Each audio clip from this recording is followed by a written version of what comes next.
हल्ला बोल में हम सवालों में अगर मगर तो करते नहीं, इसीलिए सीधा सवाल पूछ रहे हैं। मोदी से क्या डर रहे हैं अरविंद केजरीवाल? इससे पहले कि मैं आपको अपनी रिपोर्ट दिखाऊं, इससे पहले कि आपको मैं अपने मेहमानों से बुलाऊं इस चर्चा में, आपको बता दूं कि आज जब हमने आज तक के हल्ला बोल के दर्शकों से ये सवाल पूछा तो हजारों एसएमएस कार्यक्रम शुरू होने से पहले आ गए हैं और 69% जनता जो जवाब आए हैं उसके मुताबिक ये कहती है कि हाँ, दिल्ली में मोदी से डर रहे हैं अरविंद केजरीवाल, जबकि 31% कहती है कि नहीं, वो नहीं डर रहे हैं। तो एसएमएस इसी तरह से आने चाहिए, क्योंकि ये हल्ला बोल वो मंच है जिसके जरिए आप भी जुड़ सकते हैं। दिल्ली में मोदी से क्या डर रहे हैं अरविंद केजरीवाल? हाँ के लिए 80 नहीं के लिए 80 भेज दीजिए 52424 पर। अब वापस आते हैं और आपको दिखाते हैं अपनी ये रिपोर्ट। कहते हैं राजनीति में जब दुश्मन तारीफ करे तो सावधान हो जाना चाहिए, क्योंकि राजनीति में तारीफ भी तीर का काम ही कर सकते हैं। लेकिन क्या ये बात केजरीवाल पर भी लागू होती है? क्योंकि दिल्ली में जिस चेहरे से केजरीवाल का सबसे बड़ा मुकाबला है, उसी चेहरे की केजरीवाल तारीफ करते हैं और मानते हैं कि वो चेहरा सबसे लोकप्रिय है। ऐसे में बड़ा सवाल यह है कि क्या केजरीवाल राजनीतिक पासा फेंक रहे हैं या फिर वो वाकई मोदी की लोकप्रियता से डर गए हैं, और आखिर क्यों वो बार बार जगदीश मुखी का नाम आगे करते हैं? इतने डर गए हैं?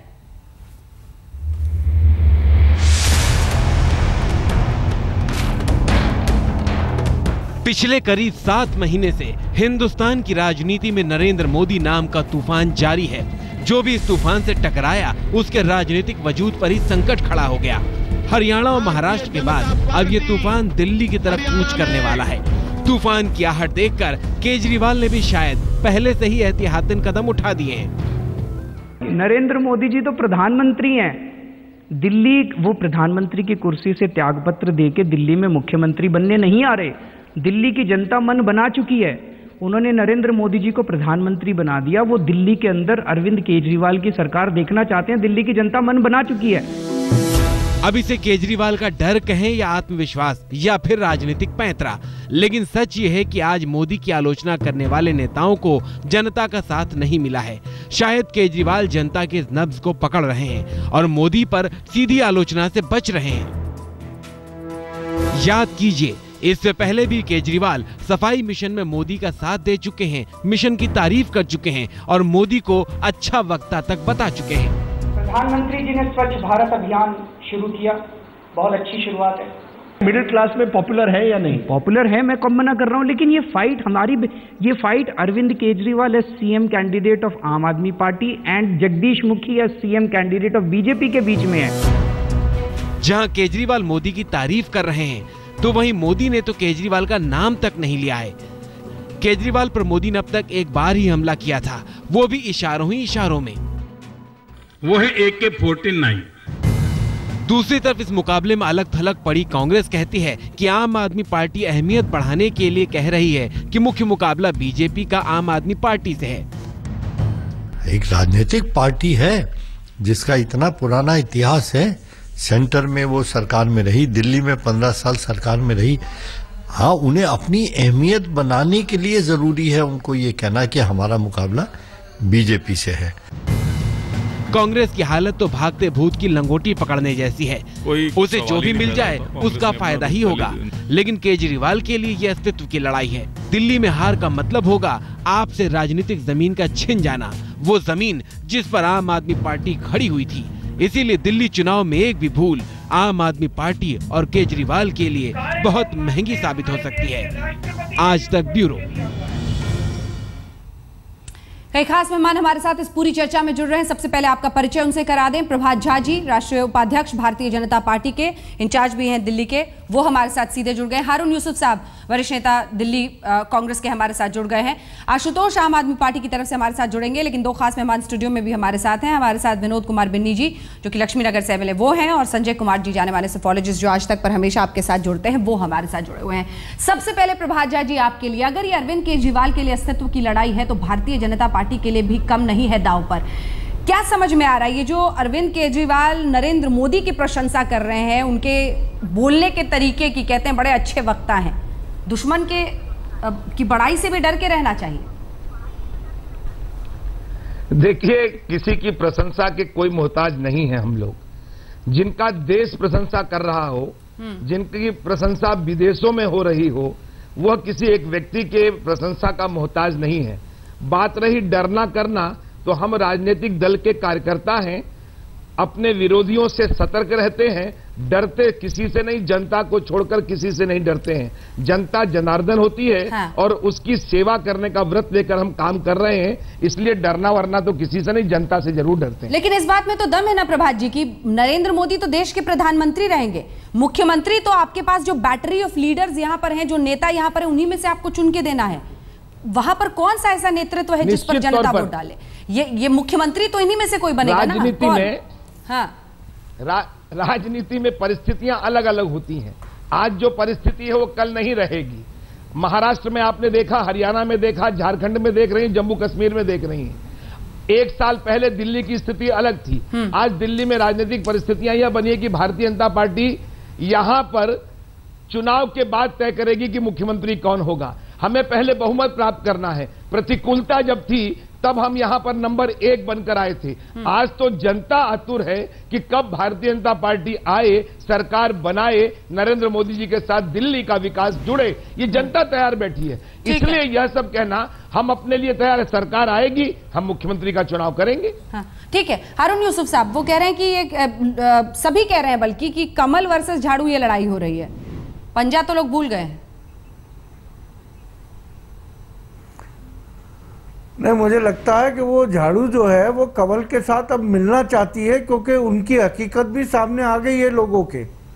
और मुझे लगता है कि जो पिछले 5 महीने से खेल दिल्ली में चल रहा था, तो उस दौरान ये झाड़ू जो है कमल के नजदीक पहुंच चुकी है।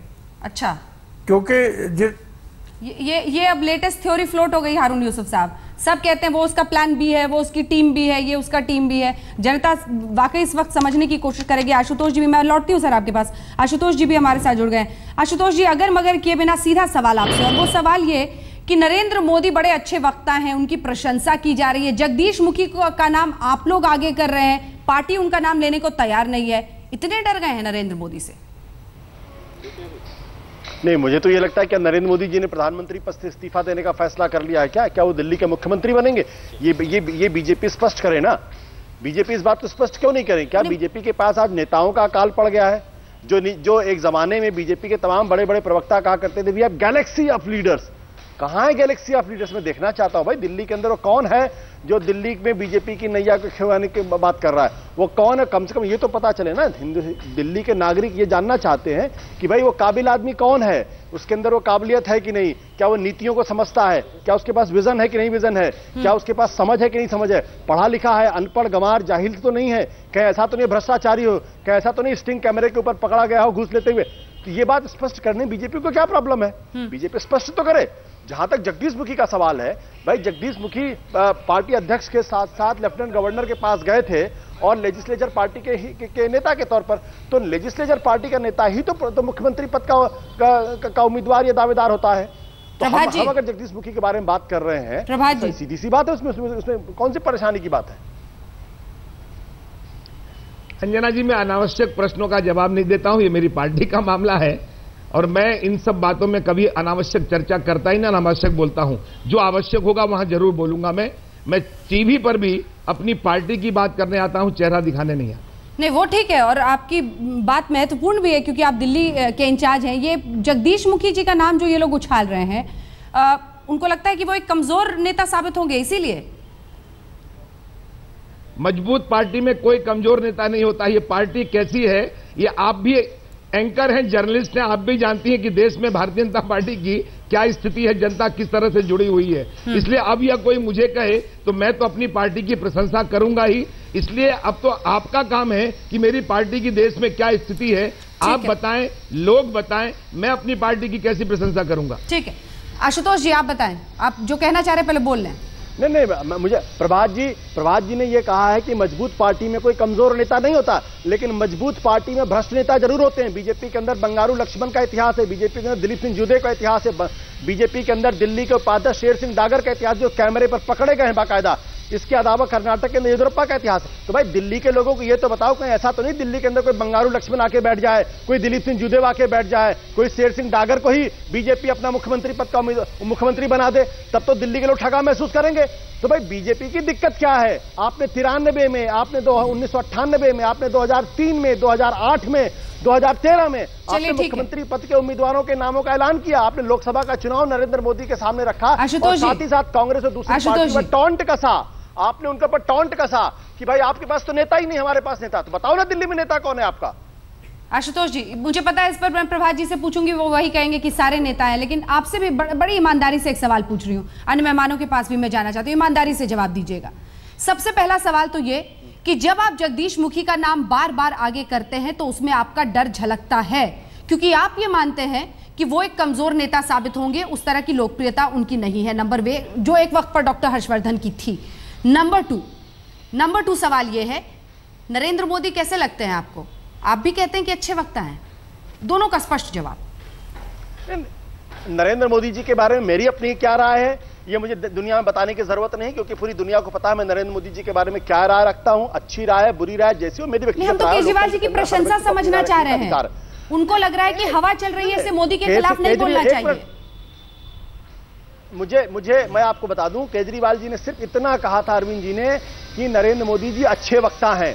नरेंद्र मोदी जी अच्छे वक्ता हैं, अच्छे वक्ता नहीं है, इस पर मेरी बिल्कुल अलग राय है। अरविंद जी ने इसके अलावा एक शब्द उनके बारे में नहीं। सुन लीजिए मेरी बात, लोकप्रिय नेता है। दूसरी बात, मैं बीजेपी से मेरा सवाल बहुत स्पष्ट है। सवाल इस बात को लेकर यह है कि दिल्ली की जनता को यह जानने का हक है कि जहां सरकार बनने के बाद उसका मुख्यमंत्री कौन होगा। अनपढ़ गंवार जाहिल तो नहीं होगा, कोई बंगारू लक्ष्मण तो नहीं होगा, कोई दिलीप सिंह जूदेव तो नहीं होगा, कोई येदियुरप्पा तो नहीं होगा जो पूरी की पूरी राज्य को बांट के खा जाए, कहीं जेल जाने वाला आदमी तो नहीं होगा, कहीं अमित शाह तो नहीं होगा जिसको सुप्रीम कोर्ट तड़ी पार कर देती है, कहीं और कत्ल के आरोप में जिसके ऊपर जेल जाने के आरोप लगे हुए हैं, जिसके ऊपर उगाही का आरोप लगा हुआ है। तो भाई दिल्ली की जनता को जानने का अधिकार है कि हर्षवर्धन जी होंगे, जगदीश मुखी होंगे, सतीश उपाध्याय। आज की तारीख जाहिल अनपढ़ गवार कौन साबित हुआ है? जाहिल अनपढ़ कौन गवार साबित हुआ है? जिन शब्दों का हम प्रयोग करें आशुतोष जी, जरा उस पर ठहर जाएं। जाहिल गवार शब्द, वोटर जिसके लिए वोट डालता है उस मतदान का भी कहीं ना कहीं अपमान करते हैं जब ऐसे शब्दों का इस्तेमाल करते हैं। नहीं, मैं किसी का अपमान नहीं कर रहा हूं, मैं कह रहा बिल्कुल असंसदीय शब्द नहीं है। इस लोकतंत्र में आज तक कोई मीटर नहीं निकला जिससे आप किसी की दिमाग की शिक्षा का आप मेजरमेंट ले सकें, उसको आंक सकें। आशुतोष जी, एक ब्रेक के लिए हमें रुकना पड़ रहा है। हाँ, एक ब्रेक के लिए मुझे रुकना पड़ रहा है आशुतोष जी, लेकिन मैं लौटूंगी जरूर, क्योंकि अनपढ़, जाहिल, गवार जैसे शब्द हम जब इस्तेमाल कर देते हैं किसी के लिए ऐसे ही मूल रूप से, तो सिर्फ समझना ये भी होगा कि वोटर क्या सोचकर मतदान डालता है और उसके साथ ही क्या लोकतंत्र में ऐसे शब्दों की इजाजत राजनीति में होनी चाहिए, क्योंकि कोई भी ऐसा मीटर नहीं है जिससे आप ये समझ सके कि दिमागी रूप से कौन कितना शिक्षित है। अच्छे से अच्छे पढ़े लिखे लोगों ने ऐसा ऐसा काम देश में किया है जिसने सबको शर्मसार किया है। संजय जी हमारे साथ जुड़े हुए हैं और आशुतोष जी, आपकी बात पर उन्हें भी आपत्ति थी। ये तो कोई भी पार्टी चूज कर सकती है ना कि बाद में वो अपने मुख्यमंत्री का नाम बताए, और जिन शब्दों का। नहीं, मैं ये कह रहा हूं कि जिस तरह भारतीय संविधान के तहत कोई भी व्यक्ति चुनाव लड़ता, उसमें एजुकेशनल क्वालिफिकेशन नहीं है कि आप अगर पढ़े लिखे नहीं है तो चुनाव नहीं लड़ सकते। तो आशुतोष जी का ये कहना कि दिल्ली की जनता को ये जानने की का हक है कि कोई जाहिल, अनपढ़, गवार, इन शब्दों का जो इस्तेमाल किया उन्होंने, मुझे लगता नहीं है कि ये कोई एक इस तरह के शब्दों का इस्तेमाल करना चाहिए। कोई अनपढ़ भी है, वो गवार नहीं हो सकता, जाहिल नहीं हो सकता, इसके कोई पैमाना नहीं है। और कोई अनपढ़ भी, वो भी चुनाव लड़ सकता है और वो चुनाव जीत के आएगा। और अगर विधायिका उसका चयन करती है अपने मुख्यमंत्री के रूप में तो वो मुख्यमंत्री हो सकता है। ये कहना कि जाहिल, अनपढ़, गवार मुख्यमंत्री नहीं हो सकता, मुझे बड़ी आपत्ति है इस बात। एक बात बता दूं, मुख्यमंत्री का चयन कभी भी एजुकेशन के आधार पर नहीं होता, उसकी समझदारी और जनता के प्रति कितनी वफादारी है, ये बहुत। चलिए ठीक है, आपसे सवाल पूछती हूँ बिन्नी जी, आप पार्टी का चयन किस आधार पर करते हैं? आपके पैर के नीचे की जमीन क्या है? क्योंकि अब तो पलटने में इतने आप महारथी हो चुके हैं कि लोग पूछेंगे आज जो आप कह रहे हैं हो सकता है 5 दिन बाद आप खुद पलट जाएं। आप अंजना जी एक बात ध्यान रखिए, जो मैंने पहले दिन कहा आज तक मैं एक भी स्टेटमेंट नहीं बदला हूं। मैं आम आदमी पार्टी की तरह नहीं हूं, क्योंकि आम आदमी पार्टी मुझे इसलिए अलग होना पड़ा इन लोगों से क्योंकि ये पलटने में माहिर हैं। इनको 1 मिनट में किसी भी बात को पलटने में देर नहीं लगती। वो आपको कहते हैं? नहीं, कभी नहीं। एक भी बात बताई, जिस दिन से मैंने विरोध किया आज तक मेरा कोई स्टेटमेंट बदला हो, एक शब्द मैंने कभी बदला हो, एक लाइन कभी बदली हो, क्योंकि सत्यता कभी नहीं बदली जाती है, झूठ हमेशा बार बार बदल जाता है। इस बात का प्रमाण मैंने इन लोगों ने दिया है। और मैं एक बात और पूछना चाहता हूं आशुतोष जी से कि आप चेहरे को लेकर दिल्ली को क्यों भ्रमित करना चाहते हैं? आज आप मुद्दों को क्यों भूल गए? बिजली, पानी, महिला सुरक्षा, अन्नाजी वाला आंदोलन, लोग कहां गए सब चीजें? आज आप अरविंद केजरीवाल की इतनी तारीफ करते हैं, अरविंद केजरीवाल का इतिहास बताइए मुझे। ठीक है, इन्हीं सवालों से लौटोगे आशुतोष जी, आप ही की बारी होगी बोलने की। लेकिन हारून जी, जल्दी से ब्रेक पर जाने से पहले एक छोटा सा सवाल आपसे, क्या आपको भी नरेंद्र मोदी से डर लगता है महाराष्ट्र और हरियाणा के बाद? देखिए, कांग्रेस पार्टी ना तो किसी से डरती है और ना घबराती है। कांग्रेस पार्टी अपनी विचारधारा, अपनी जो सोच है, जो पॉलिसीज है, उसके आधार पर और 130 साल का जो गोल्डन इतिहास है कांग्रेस पार्टी का, उस पे हम चुनाव लड़ते हैं। लेकिन जिस तरह की बौखलाहट आशुतोष जी के बयानों से दिख रही है, जो शब्दों का प्रयोग वो कर रहे हैं और जो भारतीय जनता पार्टी जरूरत ठीक है, घिर गए हैं आशुतोष जी आप इस बात पर, और वाजिब है कि आप इसका जवाब भी जरूर दें। प्रभा झा जी आपके पास भी लौटूंगी।